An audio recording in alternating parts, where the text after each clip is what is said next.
بسم اللہ الرحمن الرحیم الحمد للہ رب العالمین والصلاة والسلام علی سید الاولین والآخرین وعلی آلہ واصحابہ اجمعین ومن تبعہم بإحسان الی یوم الدین اما بعد اعوذ باللہ من الشیطان الرجیم بسم اللہ الرحمن الرحیم قل هو اللہ احد اللہ الصمد لم یلد ولم یولد ولم یکن لہ کفوا احد۔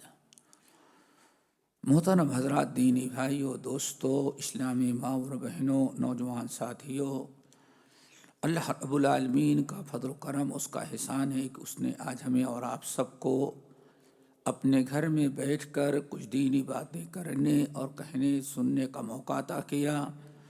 اس پر ہم اللہ تعالیٰ کا جتنا بھی شکر ادا کریں وہ کم ہے۔ پھر اس کے بعد ہم جماعت کے ذمہ داروں کے بھی شکر گزار ہیں اور اہل مسجد کے بھی، جنہوں نے یہ مجلس رچائی اور بسائی۔ دوستو، یہ دینی مجلسیں بڑی خیر و برکت کی ہوتی ہیں۔ نبی علیہ السلام ارشاد فرماتے ہیں کہ جب کوئی دینی مجلس اور محفل منعقد ہوتی ہے، لوگ اس میں شامل ہوتے ہیں تو اللہ رب العالمین کا اتنا بڑا فضل و کرم ان پر ہوتا ہے کہ سنن ابی داؤد وغیرہ کی روایت کہ جب انسان ایسی مجلسوں میں بیٹھتا ہے، سنتا ہے، سیکھتا ہے، اور جب اٹھ کے جانے کی باری آتی ہے، امدا پروگرام ختم ہوتا ہے، تو نادا مناد من السماء، آسمان سے ایک آواز لگانے والا آواز لگاتا ہے، یعنی اللہ وحدہ لا شریک بشارت سناتے ہیں۔ کیا ہے؟ ان قوموا مغفورا لکم، لوگو، شریک ہونے والوں، جاؤ اپنے اپنے وقت، اپنے اپنے گھر، لیکن یہ بشارت لے کر کے جاؤ کہ قوموا مغفورا لکم، جاؤ اس بشارت کے ساتھ کہ جتنے گناہ تم لے کر کے آئے تھے، اس مجلس کی برکت سے اللہ نے تمہارے سارے گناہوں کو معاف کر دیا ہے۔ قوموا مغفورا لکم، یہ نبی علیہ السلام کے الفاظ ہیں۔ دعا کرو اللہ ہم سب کو اس مجلس ایسی مجلسوں میں شریک ہونے کا جو اجر و ثواب اور فضیلت اللہ نے بیان کی ہے، یا اللہ کے نبی نے اپنی حدیث میں، اللہ تعالی ہم سب کو اس کا مستحق بنائے۔ دوستو، بات ہے توحید کی، اس لیے ہم نے آپ حضرات کے سامنے سورہ اخلاص پڑھی ہے۔ کہا جاتا ہے توحید اور ایمان خالص کے متعلق یہ سب سے بڑی سورت ہے، سورہ اخلاص، نام ہی اس کا سورہ اخلاص۔ اسی لیے نبی علیہ السلام نے ارشاد فرمایا، اس کا یہ مقام و مرتبہ ہے کہ جو شخص 3 مرتبہ صدق دل کے ساتھ اگر یہ سورت تلاوت کر لیتا ہے تو اللہ تعالیٰ اس کو 1 ختم قرآن کا اجر و ثواب دیتے ہیں۔ اتنا بڑا مقام اس سورت کا ہے۔ صحیح بخاری کی روایت، نبی علیہ السلام ایک مرتبہ ایک فوج کا لشکر بھیجا۔ لشکر کے جو امیر بالکل نوجوان تھے، جو امیر آپ نے بنایا وہ بالکل نوجوان تھے۔ جب فوج روانہ ہونے لگی تو آپ نے اعلان کیا، دیکھو یہ تمہارے امیر ہیں، ان کی اطاعت کرنا، یہ جو کہیں اس کو سننا۔ اس طرح سے آپ نے نصیحت کی، چلے گئے۔ راستے میں جانے کے بعد ایک جگہ کچھ امیر جن کو بنایا تھا اس نوجوان صحابی کو غصہ آ گیا۔ وہ جتنا لوگوں سے کہنا چاہتے تھے کیا ہوا، انہوں نے اختلاف کیا تھا، بڑا غصہ آ گیا ان کو، اور غصہ کچھ زیادہ ہی ہو گیا۔ تو انہوں نے کہا کہ اللہ کے رسول نے آتے وقت حکم دیا تھا کہ میری بات ماننا، ہم مانیں گے، اچھا ٹھیک ہے۔ لکڑیاں اکٹھا کروائی، لکڑی اکٹھا کروائی، اب اللہ کے رسول کا مقرر کردہ امیر ہے، لکڑی اکٹھا ہوئی، کیا لوگوں نے، جب لکڑی اکٹھا ہو گئی تو کہا اس کو جلاؤ۔ لشکر والوں نے جلا بھی دیا۔ کیوں؟ اللہ کے رسول نے حکم دیا جو یہ امیر کہے اس کی بات ماننا۔ اور جب آگ جلا کر کے تیار ہوئے تو نبی علیہ السلام نے امیر نے حکم دیا کہ اس کے اندر کود جاؤ۔ اب لوگوں نے کہا کہ نہیں کودیں گے، کہا اللہ کے رسول نے حکم دیا ہے۔ اللہ اکبر۔ تو کوئی ان کی بات نہیں مانا، کہا ٹھیک ہے ابھی جب نبی علیہ السلام کے پاس چلیں گے، پوچھیں گے اگر آپ حکم دیں گے کہ آگ میں کود پڑو تو کود جائیں گے ہم لوگ۔ اللہ اکبر۔ نبی علیہ السلام کے پاس آئے، آپ انہیں پوری تفصیل بتائیے۔ اسی طرح سے ایک نوجوان نبی علیہ السلام نے لشکر بھیجا، ایک جن کو امام مقرر کیا، وہ کیا کرتے، جب بھی نماز پڑھاتے ہر نماز میں سورۃ الفاتحہ اور ایک دوسری سورت اور پڑھتے۔ ایک دوسری سورت پڑھنے کے بعد رکوع میں جانے کے پہلے قل هو اللہ احد اللہ الصمد لم یلد ولم یولد ولم یکن لہ کفوا احد، یہ سورت پڑھتے۔ کوئی بھی سورت پڑھیں رکوع میں جاتے ہی نہیں تھے جب تک کہ سورہ اخلاص نہ پڑھ لیں۔ کچھ لوگوں نے اعتراض کیا، بات نہیں سنی۔ جب پلٹ کر کے وفد آیا نبی علیہ السلام کے پاس، لوگ شکایت کی، یا رسول اللہ آپ نے جس کو امام مقرر کیا وہ تو عجیب نماز پڑھاتا تھا، سورۃ الفاتحہ پڑھاتا، سورۃ الفاتحہ کے بعد کوئی اور سورت پڑھاتا، تو اب رکوع میں جانے کے بجائے سورہ اخلاص پڑھتے تھے۔ بغیر سورہ اخلاص کے انہوں نے کوئی نماز پڑھا ہی نہیں۔ نبی علیہ السلام نے اس نوجوان صحابی کو بلایا، فرمایا تمہاری شکایت لوگ کر رہے ہیں، سورہ اخلاص کو بار بار کیوں پڑھ رہے تھے؟ کہنے کہ یا رسول اللہ انی احبھا، پورے قرآن مجید سے محبت ہے، لیکن پورے قرآن مجید میں سب سے زیادہ محبت ہم کو سورۃ اخلاص سے ہے۔ عارف اسی لیے تم پڑھ رہے تھے؟ اللہ رسول اس کے علاوہ اور کوئی مقصد نہیں تھا۔ آنے فرمایا پڑھا کرو، حبک ایہا تدخلک الجنہ، بشارت ہو تم نے اگر اس سورت سے اتنی محبت کیا ہے، کرتے ہو، تو اللہ تعالیٰ اسی سورت کی محبت کی برکت سے تجھے جنت میں بھی داخل کر دے گا۔ میرے بھائی بہت بڑی سورت ہے، اور ایک بڑا تاریخی واقعہ بتائیں آپ لوگوں کو۔ مولانا ثناء اللہ امرتسری رحمۃ اللہ علیہ کا نام سنا ہوگا، شیخ الاسلام کے لقب سے جو امرتسر کے رہنے والے تھے۔ امرتسر میں انگریز کے دور میں ایک پادری آ کے تقریر کر رہا تھا، اسٹیج سجایا گیا، کوئی مسلمان تو نہیں کر سکتا تھا لیکن یہ کر سکتے تھے، ان کی حکومت تھی۔ بڑے زوردار انداز میں تقریر عیسائی پادری کر رہا تھا، اور کہا کہ ہم نے ثابت کر دیا کہ عیسیٰ اللہ کے بیٹے ہیں اور اللہ عیسیٰ کا باپ ہے، اور باپ بیٹے کا رشتہ ہے۔ آدمی اسی وقت جنت میں جائے گا جب حضرت عیسیٰ کو اللہ کا بیٹا سمجھ لے اور اللہ کو حضرت عیسیٰ کا باپ سمجھ لے۔ اب اس نے چیلنج کیا کہ اگر کوئی مسلمان اس کو غلط ثابت کر سکتا ہے تو غلط ثابت کرے۔ ہم نے تو اتنے دلائل دے دیے کہ باپ اور بیٹے کے ہونے کے لیے جتنی ضرورتیں تھیں میں نے سب ثابت کر دی۔ اب اگر تمہیں یقین ہے تو اپنا اسلام چھوڑو اور عیسائی بن جاؤ اور حضرت عیسیٰ کو اللہ کا بیٹا سمجھو۔ اتنا بڑا انڈیا تھا اس وقت، اور یہ سیال کوٹ کے قریب پروگرام ہو رہا تھا۔ اللہ اکبر، اتنا ڈر تھا، کوئی ایک انسان کھڑے ہو کر کے جواب نہیں دیا، چونکہ معلوم ہے کسی عالم کو اگر میں نے جواب دیا تردید کی ہمارا کیا حشر ہوگا۔ 18 سال کے نوجوان تھے، مولانا ثناء اللہ امرتسری رحمۃ اللہ علیہ، وہ گزر رہے تھے، اللہ نے ان سے کام لینا تھا، ان کو ہمت دی، آگے کھڑے ہوئے کہا کہ میں جواب دوں گا۔ اللہ اکبر، کہا ٹھیک ہے جواب دو۔ کہا نہیں، آپ نے جواب اسٹیج سے دیا ہے، میں بھی اسٹیج سے دوں گا جواب۔ آپ نے جو سوال کیا ہے وہ اسٹیج سے، تو جواب بھی میں اسٹیج پر۔ کہا ٹھیک ہے آؤ۔ پھر کہا جاؤ نہیں، آپ نے سوال لاؤڈ اسپیکر میں کیا ہے اور میں بھی جواب دوں گا تو لاؤڈ اسپیکر سے۔ اب اتنا بڑا چیلنج تھا، مولانا امرتسری کا انکار کر دے وہ پادری تو اس کی شکست سمجھی جائے، ساری شرطیں منظور کیا۔ اللہ اکبر، ابھی تک مولانا ثناء اللہ کو کوئی جانتا نہیں تھا۔ یہی تاریخ واقعہ ہے جس سے دنیا مولانا ثناء اللہ مرسری مشہور ہوئی۔ انہوں نے کہا ٹھیک ہے، آئے اللہ تعالیٰ کی حمد و ثنا کی، اور یہی قل هو اللہ احد اللہ الصمد لم یلد ولم یولد ولم یکن له کفوا احد، یہی آیت تلاوت کی، اور تلاوت کرنے کے بعد اس کی تفسیر کی۔ جتنے مسلمان تھے جن کا عقیدہ ڈگمگایا تھا ان کے تو بات سمجھ میں آ گئی، مرتد ہونے سے بچ گئے۔ لیکن جو سنانا تھا وہ یہ کہ مولانا امرتسری رحمۃ اللہ نے کہا کہ اب میں آپ سے سوال کروں گا۔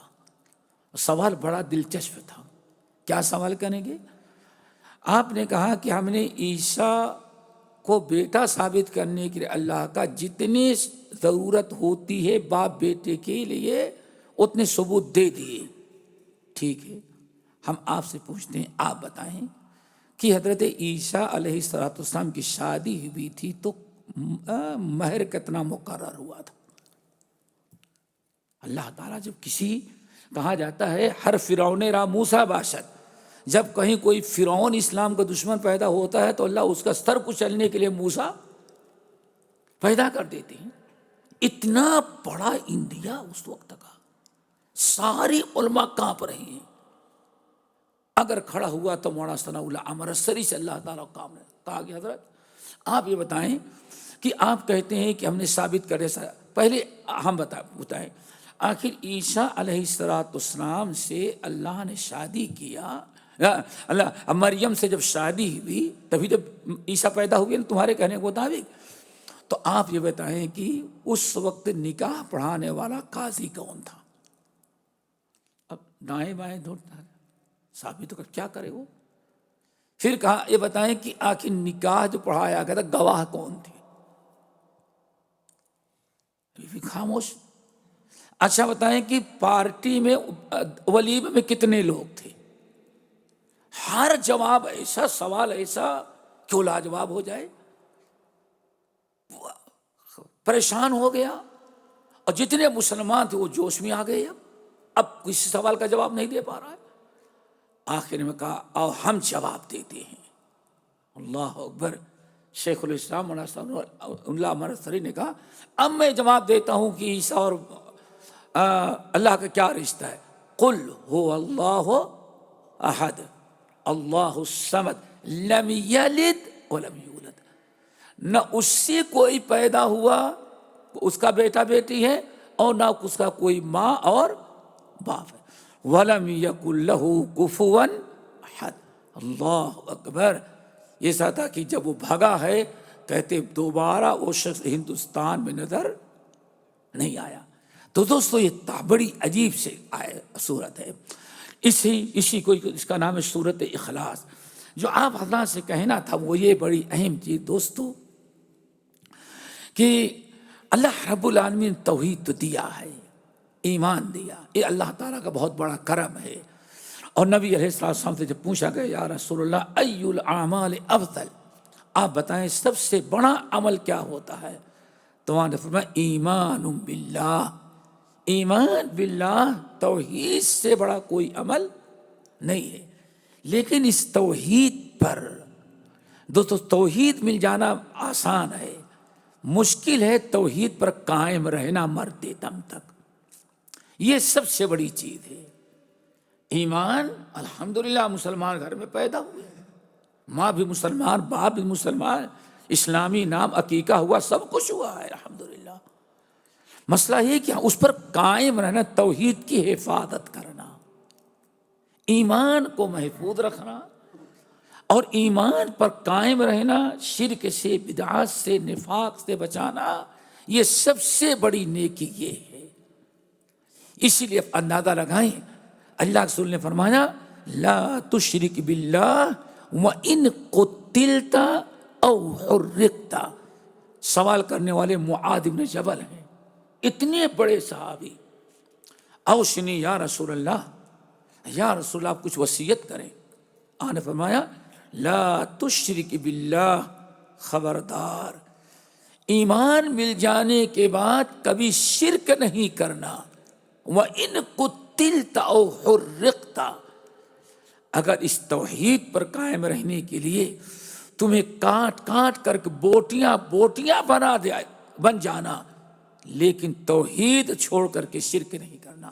او حرقت، اگر تمہیں آگ جلا کر کے راکھ کر دیا جائے تو جل جانا، لیکن شرک نہیں کرنا. توحید مل جانے کے بعد، ایمان مل جانے کے بعد، لا تشرک باللہ وَإِن قُتِلْتَ أَوْ حُرِّقْتَ، خبردار اے مرد مومن، توحید مل جانے کے بعد، ایمان مل جانے کے بعد شرک نہیں کرنا، گرچہ تمہیں کاٹ کر کے بوٹیاں بوٹیاں کر دی جائیں یا آگ میں تجھے جلا دیا جائے. تو دوستو ضرورت اس بات کے اس پر قائم رہیں. سنا ہوگا، اللہ اکبر، حضرت عمار، ان کی ماں سمیہ، ان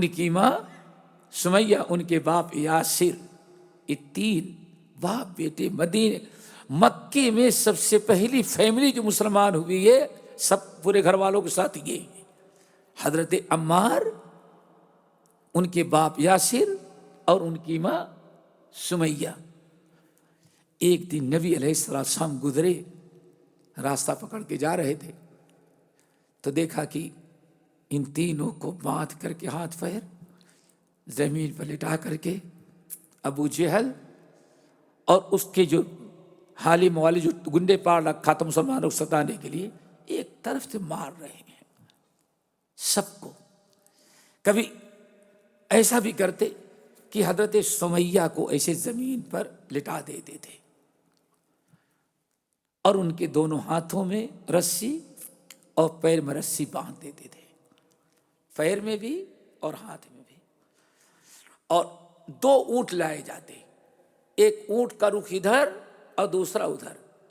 پچھلی ٹانگوں میں حضرت سمیہ رضی اللہ تعالی عنہا کے ہاتھ اور پیر کو باندھ کر کے اونٹوں میں باندھ دیتے. پھر ابو جہل اونٹ کو مارتا تھا، اونٹ بھاگے، دونوں طرف سے کھینچے گئے اور یہ عورت اسی میں کھینچ کر کے مر جائے گی.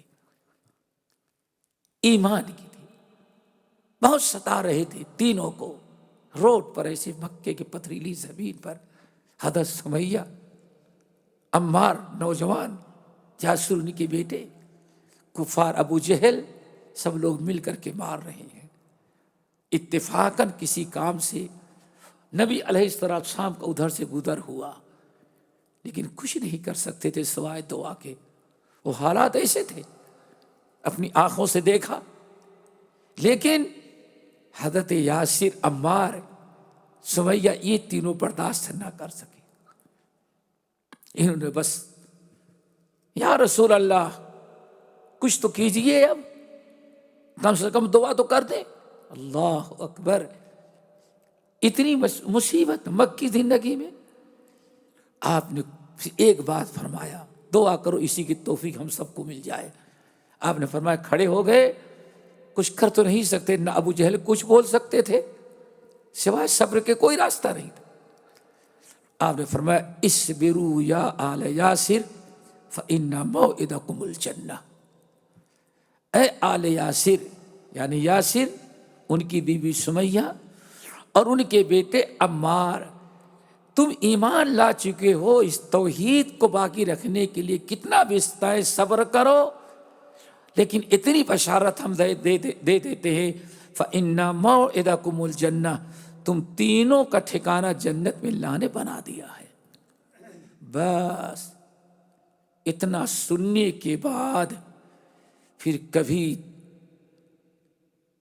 دعا کی بھی نہیں اپیل نہیں کہ اللہ کے رسول دعا کرنے، نہیں، جنت کی بس. فإن موعدکم الجنہ، اس توحید کی برکت پر کتنی بھی تکلیف دی جا رہی ہے، اگر تم صبر کرو، ڈٹے ہو توحید پر تو ارادہ نہیں جا رہا ہے.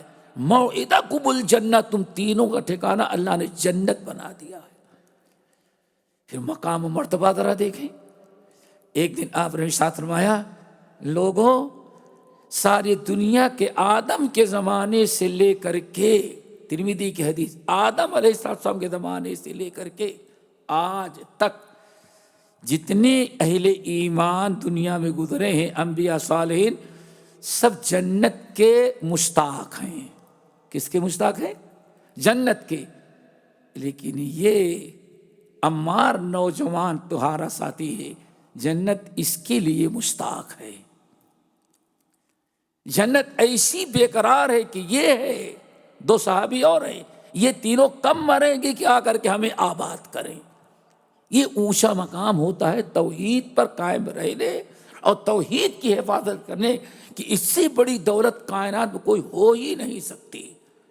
اسی لیے کہا جاتا ہے، آج جن کا بھی آپ نے سنا، یاسر، کہا جاتا ہے ایسے لوگ تھے کبھی کبھار فرشتے ان سے سلام کرنے کے لیے آتے تھے۔ دعا کرو اللہ ہم سب کی توحید کو مضبوط کرے۔ اس توحید پر قائم رہنے کے لیے 4 چیزیں بڑی ضروری ہیں۔ امیر المؤمنین علی بن ابی طالب رضی اللہ تعالیٰ عنہ، جانتے ہیں ان کا علم۔ حضرت ابو الدرداء، یہ کوئی معمولی صحابی نہیں ہے، مدینہ طیبہ میں بسنے والے انصار میں سب سے آخری مسلمان ہیں۔ پورا مدینہ مسلمان ہو گیا تھا انصار قبیلہ کا، لیکن یہ مسلمان نہیں ہوئے تھے۔ لیکن نبی علیہ السلام کی مجلس کو کبھی چھوڑتے نہیں تھے، مجلس میں آتے ضرور تھے، برابر آتے تھے، سنتے، لیکن کلمہ نہیں پڑھتے تھے۔ نبی علیہ السلام دعا بھی کرتے، بڑی آپ کی خواہش و تمنا تھی، اللہ اتنا ہونہار نوجوان ہے، اگر اس کو مسلمان بنا دیتا تو تیری بڑی مہربانی ہوتی۔ نبی علیہ السلام کی خواہش تھی، تمنا تھی کہ ابو الدرداء مسلمان ہو جائے، بالکل نوجوان، چھوٹا نوجوان، لیکن آتے ضرور تھے مجلس میں، غائب کبھی نہیں ہوتے تھے، کلمہ نہیں پڑھتے تھے۔ ایک دن اللہ رب العالمین نے ان کے دل میں ایمان کی محبت ڈال دی، اپنے گھر سے نکلے کہ چل کر کے نہائے دھلے، کلمہ پڑھے، چل کر کے بشارت نبی علیہ السلام کو دے، ملاقات کریں گے۔ کہتے ہیں جیسے میں پہنچا، کچھ دور تھا، تو نبی علیہ السلام کو دیکھ کر کے مسکرانے لگے۔ یہ ان کا مقام ہے ابو الدرداء کا، ہم کو دیکھ کر کے مسکرانے لگے۔ اور میں سوچتا تھا آج تک ہمیں دیکھ کر کے نہیں مسکرا رہے تھے، کوئی ہم سے طنزیہ مسکراہٹ آ کے مسکرا کیوں رہے ہیں؟ ایک عجیب سا ٹینشن ان کو ہو گیا کہ اتنے دن سے اللہ کے رسول کے پاس آتا ہوں جاتا ہوں، لیکن کبھی نہیں مسکراتے، اور آج مسکرا رہے ہیں۔ آئے پہنچے، السلام علیکم یا رسول اللہ، آپ کیوں مسکرا رہے ہیں؟ میں اس لیے مسکرا رہا ہوں کہ تم مسلمان ہو گئے، تم کلمہ پڑھ کے گھر سے چلے، تو تمہارا یہ مقام تھا، ہماری خواہش کو اللہ نے پورا کیا۔ جبرائیل امین کو بھیج کر کے مجھے بتا دیا کہ ابو الدرداء مسلمان ہو کے آپ کی خدمت میں آ رہا ہے۔ اللہ اکبر، یہ ہے ابو الدرداء رضی اللہ تعالیٰ عنہ۔ تو حضرت ابو الدرداء، حضرت علی رضی اللہ تعالیٰ عنہ، یہ جلیل القدر صحابی، کہتے ہیں ذروۃ الایمان 4، اگر کوئی انسان اللہ نے اس پر فضل و کرم کیا، توحید، ایمان، اخلاص، اسلام عطا کر دیا، اس پر اگر مرتے دم تک وہ قائم رہنا چاہتا ہے، کہتے 4 چیزیں اپنانی ہیں۔ دعا کرو آج کی مجلس میں 4 چیزیں سمجھیں اور دعا یاد رکھیں، غیروں تک پہنچائیں، اور دعا کریں کہ اللہ مرتے دم تک ان 4 چیزوں پر قائم رکھے۔ نمبر 1، الصبر للحکم۔ نمبر 2، الرضا بالقدر۔ نمبر 3، الاخلاص للتوکل۔ نمبر 4، الاستسلام للرب عز وجل۔ یہ 4 چیزیں ہیں دوستو، بڑے اختصار کے ساتھ ان کو سنیں اور یاد رکھیں تاکہ خاتمہ ہم سب کا بالخیر ہو۔ سارا معاملہ خاتمے پر ہے۔ انسان کتنی بھی فتنہ کب آ جائے، کب فتنے مبتلا ہو جائیں۔ سنا ہوگا آپ لوگوں نے کہ نبی علیہ السلام ارشاد فرماتے ہیں، بندہ نیک عمل کرتے کرتے کرتے کرتے کرتے کرتے کرتے کرتے جنت کتنا قریب آ جاتا ہے کہ اگلا قدم اٹھائے تو سیدھے جنت پہ پہنچ جائے، لیکن اتنا قریب پہنچ کر کے شیطان کوئی ایسی حرکت کروا دیتا ہے کہ جس سے اللہ اتنا ناراض ہوتا ہے کہ اس کو وہاں سے لوٹا کے جہنم میں ڈال دیتا ہے۔ اور ایک انسان برائیاں کرتے کرتے جہنم کے دروازے تک پہنچا ہے، لیکن آخر میں کوئی ایسی بات، ایسا عمل، اللہ کی خوشنودی اور تقرب کی ایسا کام یا ایسا عمل کر جاتا ہے، اللہ اتنا خوش ہوتا ہے کہ اللہ اٹھا کر کے جنت میں داخل کر دیتا ہے۔ دوستو، اس لیے ہم میں سے ہر آدمی نماز جنازہ پڑھتا ہے، الحمدللہ سب پڑھتے ہیں نا؟ کیا پڑھتے ہیں؟ اللہم اغفر لحینا و میتنا و شاہدنا و غائبنا و صغیرنا و کبیرنا و ذکرنا و انثانا۔ آگے کیا ہے؟ اللہم لا تفتنی بعدہ، اللہ اکبر، اللہم ان توفیتہ منا فتوفہ علی الایمان، اللہ اکبر۔ یہی مانگتے ہیں نا؟ اللہ یہ میرا بھائی، یہ میری بہن بڑی خوش نصیب کی اسلام پر اس کا خاتمہ ہو رہا ہے، اللہ ہم ابھی زندہ ہیں، جنازہ تو پڑھ رہے ہیں، لیکن کل آنے والا دن کیا ہو، کہیں ایسا نہ ہو کسی فتنے مبتلا کر کے جہنم کے مستحق بن جائے۔ ولا تفتنا بعدا، اللہ اس کے بعد ہمارے دین ایمان کی حفاظت کرنا، ہمیں کسی ایسے فتنے مبتلا نہ کرنا جس سے ہمارا ایمان و اسلام ختم ہو جائے۔ تو یہ بہت بڑی چیز ہے، اسی لیے نبی علیہ السلام سلام پھیرنے کے بعد جو دعائیں مانگا کرتے تھے اس میں یہ بھی تھا کہ اللہ تعالیٰ اسلام پر ہمیں قائم رکھنا، بس دعا کریں۔ تو یہ چار چیزیں ہیں اختصاراً۔ نمبر 1،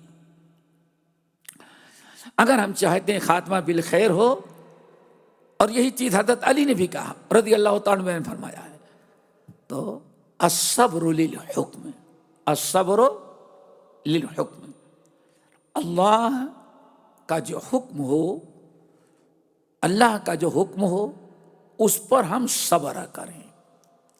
اللہ تعالیٰ کا حکم دو طرح کا ہے، اللہ تعالیٰ جو فیصلہ کرتا ہے وہ دو طرح کے ہیں۔ ایک فیصلہ تو یہ ہے شرعیہ، مثلا اللہ نے فیصلہ کر دیا ہے، حکم دے دیا ہے کہ 5 وقت کی نماز فرض ہے، پڑھنا ہی پڑھنا ہے، رمضان کا روزہ رکھنا ہی رکھنا ہے، حکم دے دیا ہے۔ وَقَضَىٰ رَبُّكَ أَلَّا تَعْبُدُوا إِلَّا إِيَّاهُ وَبِالْوَالِدَيْنِ إِحْسَانًا۔ ان کو کہتے ہیں شرعی حکم۔ اس تمام احکام شرعیہ، ان پر عمل کرنے میں پر ڈٹے رہنا۔ اگر احکام شرعیہ پر عمل کرنے میں کچھ تکلیف، کچھ پریشانیاں آ رہی ہوں تو آپ صبر کریں، لیکن اللہ تعالیٰ کی فرما برداری نہ چھوڑیں۔ اور یہ بھی یاد رکھیے گا، اللہ کی فرما برداری نیکی کرنے میں جتنا دشواری، جتنی تکلیف، جتنی زیادہ پریشانی آتی ہے، اسی حساب سے اللہ تعالیٰ اجر و ثواب بھی دیتے ہیں۔ چنانچہ نبی علیہ السلام کا فرمان، ایک زمانہ ایسا آئے گا کہ آگ کے انگارے کو پکڑنا جتنا مشکل ہوتا ہے، اتنا ہی مشکل شریعت کی ہماری سنت پر عمل کرنا دشوار ہو جائے گا۔ سنن ابی داؤد کی روایت، سیاتی علی الناس زمان، لوگوں پر ایک ایسا وقت آئے گا، اتنے فتنے عام ہو جائیں، اتنی بے دینی عام ہو جائے گی کہ کفر شرک کرے کوئی لعنت ملامت نہیں، سنت پر عمل کرنے لگو تو ساری برادری مخالف ہو جائے۔ اللہ اکبر۔ آپ نے فرمایا ایسے موقع پر آگ کا انگارہ پکڑنا جتنا دشوار ہوتا ہے، اتنا ہی دشوار کیا ہو جائے گا؟ میری سنت پر عمل کرنا۔ لیکن اجر 50 رجلا منہم، دشوار تو بہت ہوگا، لیکن اس زمانے میں جو انسان میری سنت پر ڈٹا رہا اور عمل کرتا رہا، اس کو 50 آدمیوں کے عمل کے برابر اجر و ثواب اللہ دے گا۔ صحابہ تو بہت تیز تھے، یا رسول اللہ اجر 50 منہم، اس زمانے کے 50 غیر، اس زمانے کے گئے گزرے 50 مسلمان، آپ نے فرمایا لا بل انتم منکم 50 منکم، تمہارے 50 آدمیوں کے برابر اللہ تعالیٰ اس کو اجر و ثواب دے گا۔ کیوں؟ آپ نے فرمایا اب اسلام غالب آ گیا ہے، اب دین پر چلنے میں کوئی دشواری نہیں ہے۔ وہ ابو جہل کا زمانہ گیا، ابو لہب کا زمانہ گیا، لیکن ایک زمانہ آخر میں ایسا آئے گا کہ دین پر قائم رہنا، میری سنت پر عمل کرنا سب سے مشکل ہوگا۔ تو دوستو ایک حکم تو یہ ہے، جیسے میں نے بتایا، نیکیوں اللہ تعالیٰ کی فرما برداری پر قائم رہنا، اور جس طرح سے اللہ تعالیٰ کی فرما برداری احکام پر، روزے نماز پر قائم رہنا ضروری ہے، اتنا ہی ضروری گناہوں سے بچنا بھی ہے۔ تو یعنی اللہ تعالیٰ کی نافرمانی سے بچنا اور اللہ رب العالمین کی فرما برداری کرنا، یہ ہے ایک حکم۔ دوسرا حکم ہے دوستو جس کو کہتے ہیں قدریہ، یعنی اللہ رب العالمین نے جو ہمارے نصیب میں لکھا ہے، ہماری تقدیر میں لکھا ہے، جو فیصلہ کر دیا ہے، اس فیصلے پر راضی رہنا، صبر کرنا۔ بیماری مقدر کر دی ہے، اللہ نے اس پر صبر سے کام لے۔ فقر و فاقہ اللہ نے لکھ دیا ہے، کچھ ظلم ظالم قوم کا ہمارے اوپر مسلط کر دیا ہے، اس طرح کے حالات ہیں، تو آپ ایسے موقع پر صبر کریں۔ کیا مطلب؟ یعنی برائی سے بچنے میں جتنی بھی تکلیف جو اللہ تعالیٰ نے آپ کے تقدیر میں لکھی ہے، بیماری پریشانی، آپ شکوہ شکایت کے بجائے اس پر صبر کریں، جیسے کہ اللہ نے فرمایا وَاسْتَعِینُوا بِالصَّبْرِ وَالصَّلَاةِ إِنَّ اللَّهَ مَعَ الصَّابِرِينَ۔ صبر کرو، الصبر للحکم، اللہ تعالیٰ کے حکم پر صبر کرنا۔ جیسے کہ آپ نے سنا ہوگا اللہ نے وَلَا تَكُنْ كَصَاحِبِ الْحُوتِ، اے نبی مچھلی والے پیغمبر کی طرح آپ نہ بن جائے۔ فَاصْبِرْ لِحُکْمِ رَبِّكَ، آپ کے رب نے آپ کو حکم دیا کہ مکے والے کتنا بھی ظلم کریں، ان کے ظلم سے تنگ آ کر کے ہجرت نہیں کرنا جب تک کہ میرا حکم نہ آ جائے۔ دیکھیں قرآن مجید میں کتنی مقامات ہیں۔ اے نبی، ابو جہل، ابو لہب، پورے مکے والے آپ کو ستا رہے ہیں، لیکن میرا حکم ہے ابھی آپ کو یہیں رہنا اور انہی میں دعوت کا کام کرنا۔ وَلَا تَكُنْ كَصَاحِبِ الْحُوتِ، مچھلی والے نبی اپنے بھائی یعنی یونس کی طرح نہ بن جانا۔ دیکھیں اللہ کا فرمان ہے مکے ہی میں رہنا، اور مکے میں رہ کر کے دین پر قائم رہنا، لوگوں کو دین کی دعوت دینا۔ اللہ فرماتا جب تک میرا اب یہ حکم ہے، جب تک ہجرت کا حکم نہ آئے تب تک آپ یہاں سے جانا نہیں۔ فَاصْبِرْ لِحُکْمِ رَبِّكَ فَإِنَّكَ بِأَعْيُنِنَا، اے نبی اللہ تعالیٰ جو آپ کو حکم دیں آپ اس پر تکلیف ہو، مشقت ہو، آپ ڈٹے رہیں، صبر کریں۔ اِنَّكَ بِأَعْيُنِنَا، کیونکہ آپ میری نگرانی میں ہیں، میری نگاہوں پر ہیں۔ تو دوستو سب سے پہلی چیز ہے الصبر للحکم۔ اللہ تعالیٰ جو چاہے شرعی حکم دے یا تقدیری حکم ہو، ہم اس پر ڈٹے رہیں، اپنا ایمان اور توحید خراب نہ کریں۔ اور یہی وہ چیز ہے والصابرین فی البأساء والضراء وحین البأس اولئک الذین صدقوا واولئک هم المتقون۔ اللہ یہ ہے سچے مسلمان، چاہے بیماری ہو، روزی کی تنگی ہو، دشمنوں کا غلبہ ہو، کیسے بھی حالات ہوں، لیکن والصابرین فی البأساء والضراء وحین البأس، ہر موقع پر اس صبر سے کام لیتے ہیں، ناصبری آ کر کے چھوڑتے نہیں کچھ۔ فرمایا اولئک الذین صدقوا، یہ ہے سچے مسلمان، واولئک هم المتقون، یہ ہیں پرہیزگار متقی لوگ۔ دعا کرو اللہ ہم سب کو ہر حالت میں صبر کرنے کی توفیق نصیب فرمائے۔ اور یہی بہت بڑا عمل ہے. ایک صحابی ہیں عمر بن ابسہ، اور یہ وہ صحابی ہیں کہتے ہیں میں تیسرا یا دوسرا مسلمان ہوں اس امت میں، دوسرا یا تیسرا، یعنی ہم سے پہلے صرف 2 مسلمان تھے، حضرت علی اور حضرت خدیجہ، اور یا حضرت علی اور بلال، کوئی چوتھا نہیں تھا. کہتے ہیں تیسرا میں ہوں، یا بعض روایت کو چوتھا، یعنی ہم سے پہلے 2 آدمی دنیا میں مسلمان تھے بس، یا 3 آدمی، لیکن توحید پر قائم تھے، توحید پر تھے، شرک نہیں کرتے تھے، شرکی کی برکت سے نحوست سے دور تھے، توحید پر قائم تھے. ان کو کوئی ہدایت کی راہ بتانے والا نہیں تھا، تو کہتے بکریاں چراتا رہتا تھا، اور جب دھوپ ہوتی تو نبی پر ایمان لانے سے پہلے بھی میں شرک نہیں کرتا، شراب نہیں پیتا تھا، فطری طور پر غلط سمجھتا تھا.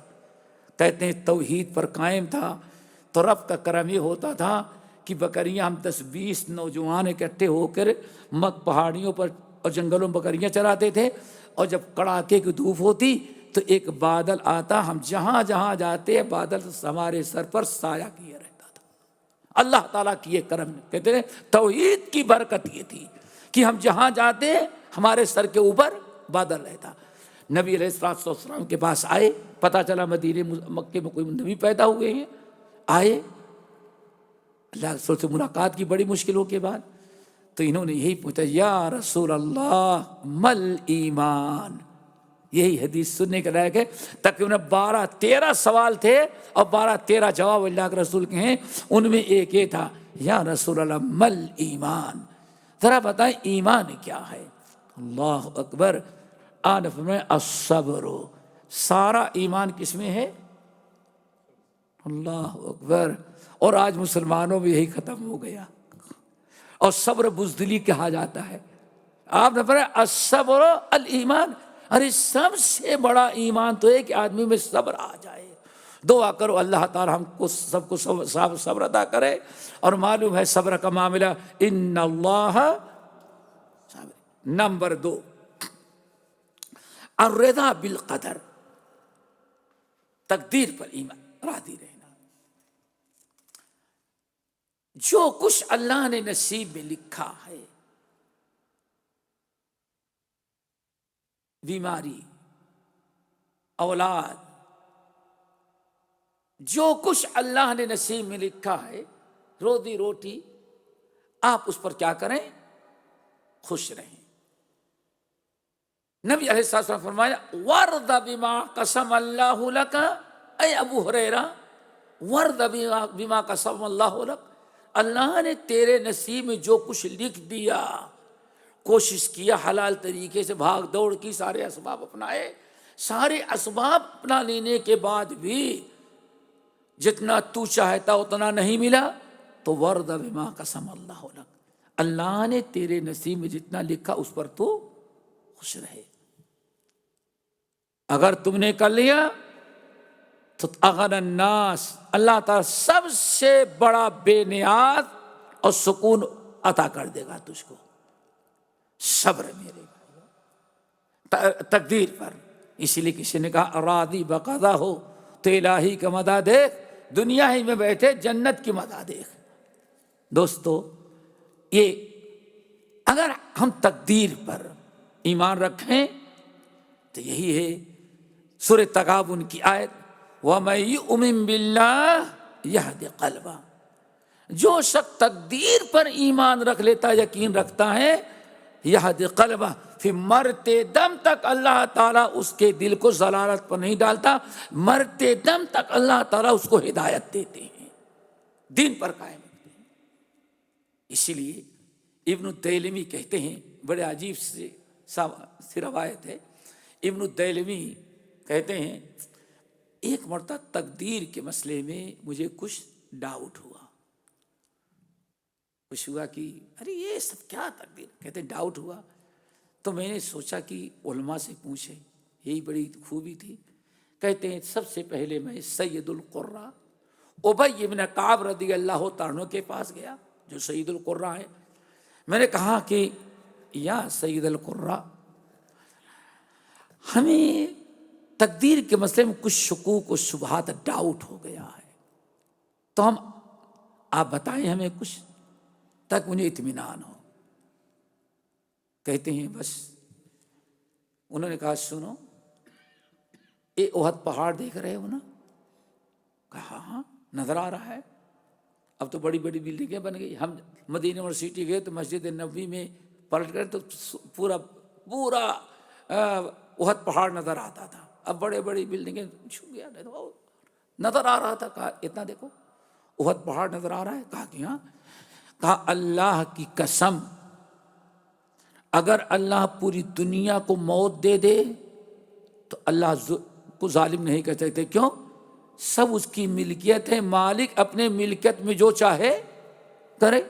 بھائی آپ کا اپنا گھر ہے نا، اپنے گھر کو چاہے لائٹ لگائیں، اندھیرا رکھیں، چھت میں سوراخ کر دیں، دیوار توڑ دیں، کچن ادھر جو چاہیں آپ کریں، کہ آپ مالک ہیں۔ تو تمام انسانوں کا جب مالک اللہ ہے تو اللہ ظلم اس کو کہتے ہیں جس کے جو مالک نہ اس پر آپ ظلم کریں۔ تو اللہ کا اپنی مخلوق ہے، جو چاہے کرے۔ اللہ اکبر۔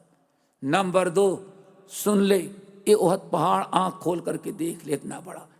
اللہ کی قسم کھا کے کہتا ہوں، تقدیر کا مسئلہ ایسا ہے، اللہ کی قسم، لو انفقت مثل احد ذهبا، اس احد کے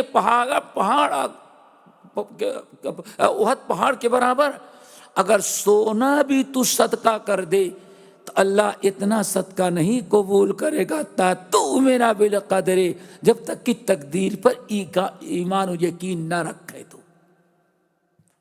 کہا ایک صحابی نے دیا، وہ بھی کون؟ سید القراء ابی ابن کعب۔ کہتے پھر اور گیا حذیفہ ابن الیمان، اتنے جلیل القدر صحابی کے پاس، ان کے پاس گیا تو میں نے کہا کہ مجھے کچھ ڈاؤٹ ہے تقدیر کے بارے میں، آپ کچھ بتائیں گے تاکہ ہمارے شکوک شبہات دور ہو جائیں۔ یہی ہونا چاہیے، کسی عالم کے پاس جائے تو شکوک و شبہات دور کرنے کے لیے، ایسے نہیں کہ ہم اپنی بات مولوی صاحب سے بھروا کے آئیں گے، جو جیسے آج مسئلہ بگڑتا ہے۔ کتنی اچھی نیت تھی۔ کہا ہم چاہتے ہیں کہ ذرا سا کچھ شکوک، ایسی باتیں بتائیں جس سے شکوک و شبہات دور ہو جائیں۔ کہا اچھا تقدیر پر شک ہے؟ کہا سن، یہ احد پہاڑ نظر آ رہا ہے تجھے؟ اللہ کی قسم اتنے احد پہاڑ کے برابر بھی اگر سونا تو صدقہ کر دے تو اللہ نہیں قبول کرے گا حتیٰ تؤمن بالقدر خیرہ و شرہ، جب تک کہ ہر قسم کی تقدیر پر تو یقین اور ایمان نہ رکھ لے۔ ٹھیک ہے، 2 ہو گئے۔ کہتے ہیں پھر گیا، تیسرے کے پاس گیا، اور تیسرے تھے حضرت عبداللہ ابن عباس رضی اللہ تعالیٰ عنہ، مسعود، اتنے بڑے عالم۔ ان سے سوال کیا تو انہوں نے یہی کہا سنو، تقدیر میں تم کو ڈاؤٹ ہے، آنکھ بند کر کے تقدیر کو قبول کر لو، ایمان اس پر الجھو نہیں۔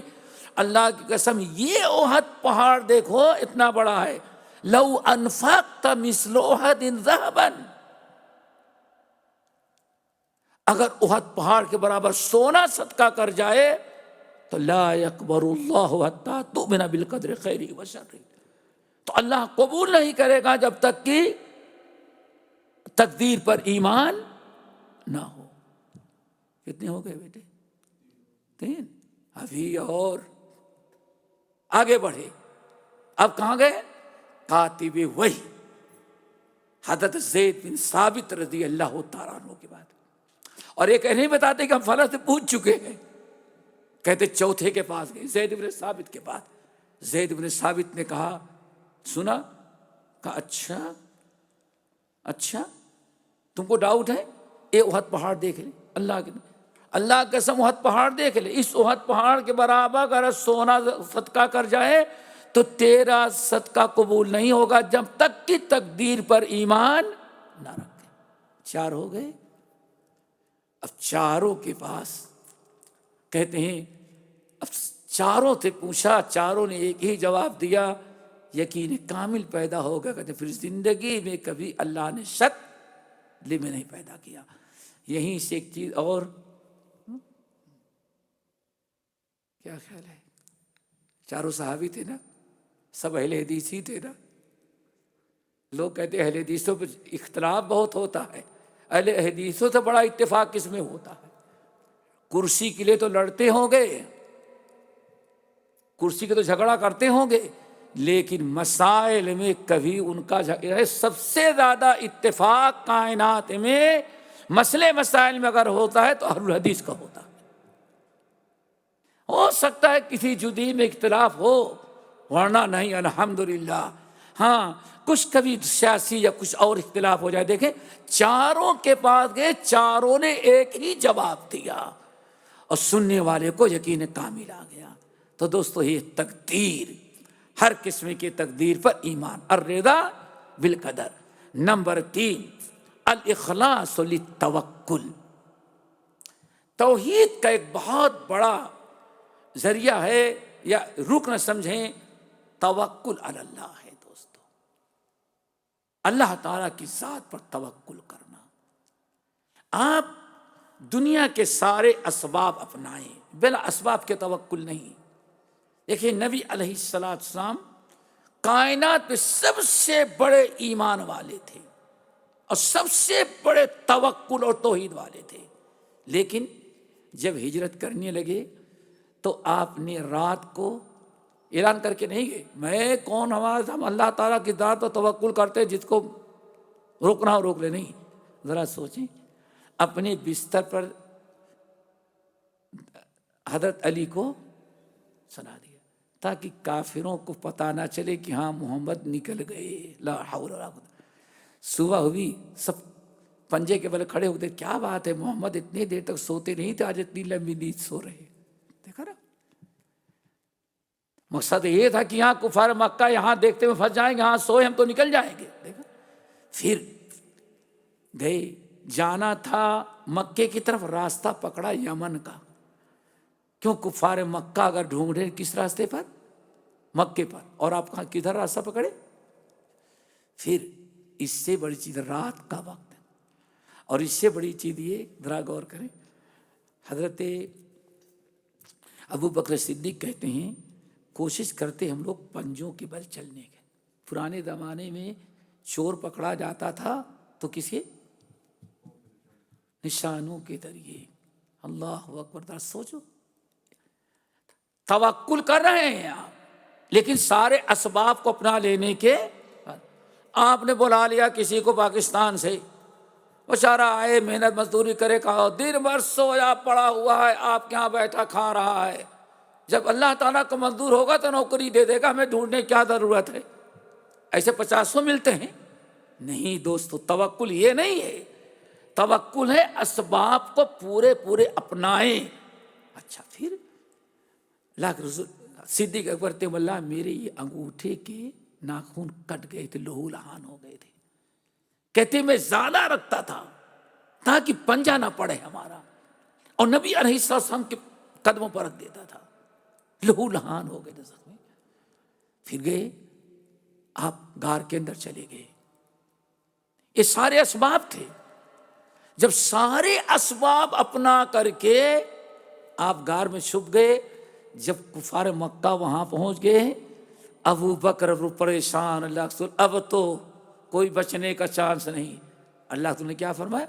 لا تحزن ان اللہ، ڈرو نہیں، اللہ ہمارے ساتھ ہے۔ کیوں؟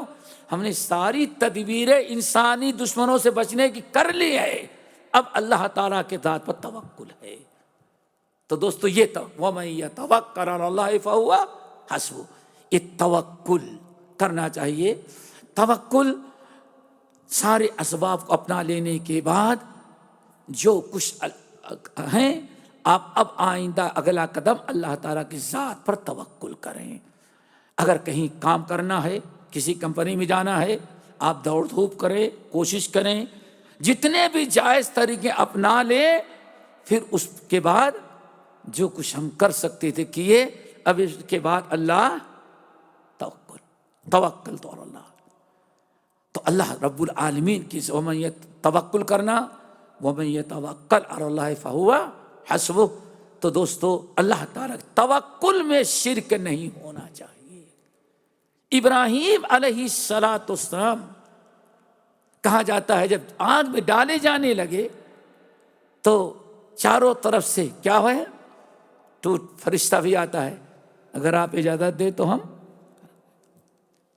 کیا کہا، اے فرشتے اگر اللہ تعالیٰ کے حکم سے میری مدد کر رہا ہے تو فنعم، اللہ نے بھیجا ہے، لیکن اگر تو اپنی جانب سے کرتا ہے تو میں اللہ تعالیٰ کے علاوہ کسی اور کی ذات پر توکل نہیں کرتا۔ اسی لیے صحیح بخاری کی روایت اللہ کے رسول نے فرمایا، اللہ اکبر، حسبی اللہ نعم الوکیل۔ حضرت علی رضی اللہ، حضرت عبداللہ بن عباس رضی اللہ تعالیٰ کے عنہ کہتے ہیں ہر پریشانی کا علاج اللہ نے اس دعا میں رکھا ہے، حسبنا اللہ نعم الوکیل، یا حسبی اللہ لا الہ الا هو علیہ توکلت وہو رب العرش العظیم۔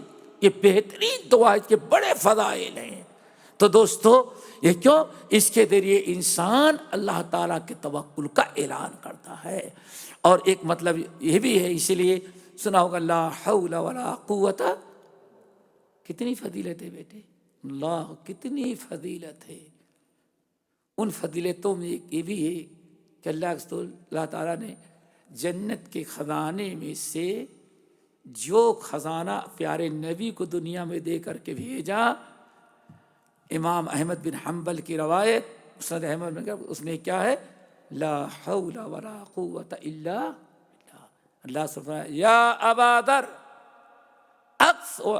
ابو ذر کہتے اوصانی خلیل بسبع، ہمارے خلیل نے ہم کو 7 باتوں کی وصیت کی، اور فرمایا عرش کے خزانوں میں سے ان میں ایک کیا تھا، وَأَمَرَنِي أَنْ أُكْثِرَ مِنْ قَوْلِ لَا حَوْلَ وَلَا قُوَّةَ إِلَّا بِاللَّهِ۔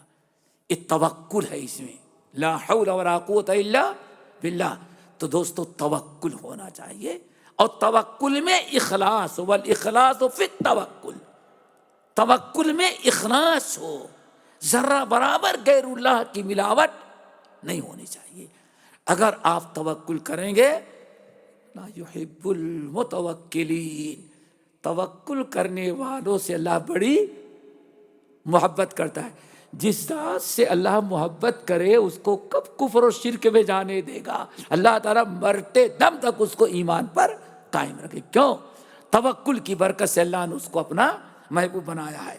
نمبر 4 والاستسلام للرب عز وجل، یا والاستسلام للہ عز وجل۔ استسلام ایک ہے اسلام، ایک ہے اسلام، اور ایک ہے استسلام۔ استسلام یعنی اللہ کے ہر حکم کے سامنے گردن جھکا دینا، اپنے آپ کو اللہ کے سپرد کر دینا۔ بس قل ان صلاتی ونسکی ومحیای ومماتی للہ رب العالمین لا شریک لہ وبذلک امرت۔ یعنی اٹھنا بیٹھنا سونا جاگنا کھانا پینا ہر چیز صرف کس کے لیے ہے؟ اللہ تعالیٰ کے لیے۔ اذ قال لہ ربہ اسلم قال اسلمت لرب العالمین۔ ذرا سوچیں، کیا کوئی معمولی ہے؟ اللہ تعالیٰ کا ہر حکم جو ہو اس کے سامنے گردن جھکا کے قبول کر لے، جس کو ہمارے شیخ الاسلام مولانا ثناء اللہ مرسری لکھا کرتے تھے، مصور کھینچ ہو نقشہ کی جس میں یہ رسائی ہو، ادھر تلوار کھینچی ہو ادھر گردن جھکائی، یہ ہے اسلام۔ اللہ کا حکم آ جائے، حی علی الصلاۃ آ گیا، اب نیند نہیں ہونی چاہیے، اب ہر چیز کو چھوڑ دینا چاہیے۔ تو یہ ہے میرے بھائی استسلام۔ اللہ رب العالمین نے ایک مثال قائم کر دی قیامت تک کے لیے۔ ابراہیم علیہ السلام کو حکم دیا کہ آپ اپنے بیٹے کو ذبح کریں۔ حضرت خواب میں حکم دیا، صبح اٹھے ابراہیم علیہ السلام کیا کہتے؟ یا بنی انی ارا فی المنام انی اذبحک فانظر ماذا تری، بیٹے میں نے تو خواب میں دیکھا رب تجھے ہمیں حکم دے رہا ہے میں تجھے ذبح کروں، لیکن بتا اب تیرا کیا خیال ہے؟ اللہ اکبر، اب تیرا کیا خیال ہے؟ کہیں گے یا ابت افعل ما تؤمر، ارے والد محترم اللہ نے حکم دیا تب رائے لینے کی ضرورت ہے؟ یا ابت افعل ما تؤمر، اللہ میرے والد اللہ نے جو حکم دیا آپ وہ کر گزرے۔ دونوں کتنی بڑی آزمائش تھی، یہ اللہ کا جو حکم آئے اس کے سامنے گردن جھک جائے۔ یہاں تو سود چھوڑنے کے لیے بھی 50 فتوے چاہیے، بتا دیا گیا امام نے خطبہ دے سود حرام ہے، تو اب جائز بنانے کے لیے جب تک 50 عالم سے فتوا لیں گے، جب تک کوئی کہے کوئی بات نہیں لے سکتے ہیں، ہاں اس نے صحیح فتوا دیا۔ یہ ہے ہمارے یہاں میرے بھائی، اللہ نے فرمایا فانتہو، بعد آ جاؤ، صحابہ بعد آ گئے۔ اور ہم کیا ہے، ہر گناہ اگر ہم کرنے لگتے ہیں تو اس کے جائز ہونے کی کچھ نہ راستے تراستے کوئی نہ کوئی فتویٰ کہیں سے مل جائے، اور مل بھی جاتا ہے ماشاءاللہ۔ ترا دوستو اذ قال رہو یا بنی انی ارا فی المنام انی اذبحک فانظر ماذا تری، کیا بات رائے دی؟ یا ابت افعل ما تؤمر، ہمارے صاحب اللہ کے حکم میں فیصلہ نہیں لینا ہے۔ ہمارے ہاں کتنی چیزیں نہیں، کیا بتائیے، عورتیں راضی نہیں ہوتی، بیٹا نہیں پسند کرتا، بہو نہیں پسند کرتا، ہاں کتنے ہیلے بہانے، غیروں کی وجہ سے اللہ کا حکم چھوڑ دیا جائے، غیر کے خاطر نبی کی سنت چھوڑ دی جائے۔ ادھر معاملہ کیا ہے؟ ایمان کی سلامتی یہ ہے الاستسلام للہ تعالی، ہر وقت اللہ رب العالمین کے سامنے گردن جھکا دینا، جو کچھ اللہ کا حکم آ گیا وہی حرف آخر ہے، اس کے ٹال مٹول کرنے، اس سے جان چھڑانے کے لیے بلا وجہ کوششیں کرنا یہ شرعاً جائز نہیں ہے۔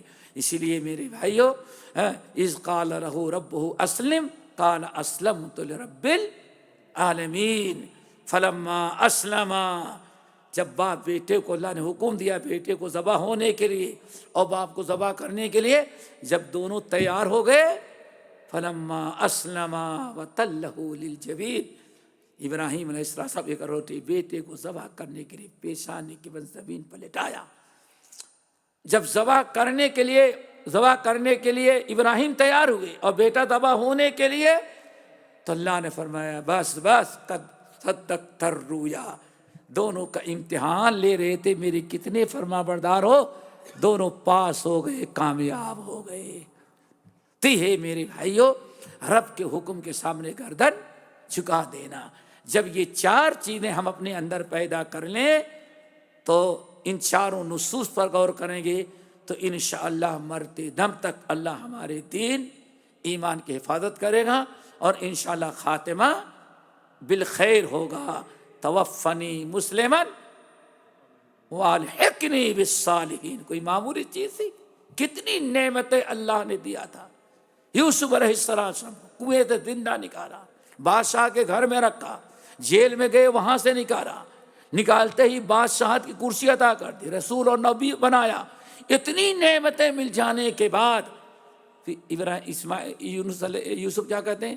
اللہ سب کچھ تو ہے لیکن خاتمہ بالخیر، جب تک رہو سب بیکار ہے، اس لیے توفنی مسلم والحقنی بالصالحین۔ اللہ عمل کی توفیق نصیب فرمائے اور ان باتوں کو یاد رکھنے، غیروں تک پہنچانے کی توفیق دے۔ اقول قولی ھذا واستغفر اللہ من کل ذنب واتوب۔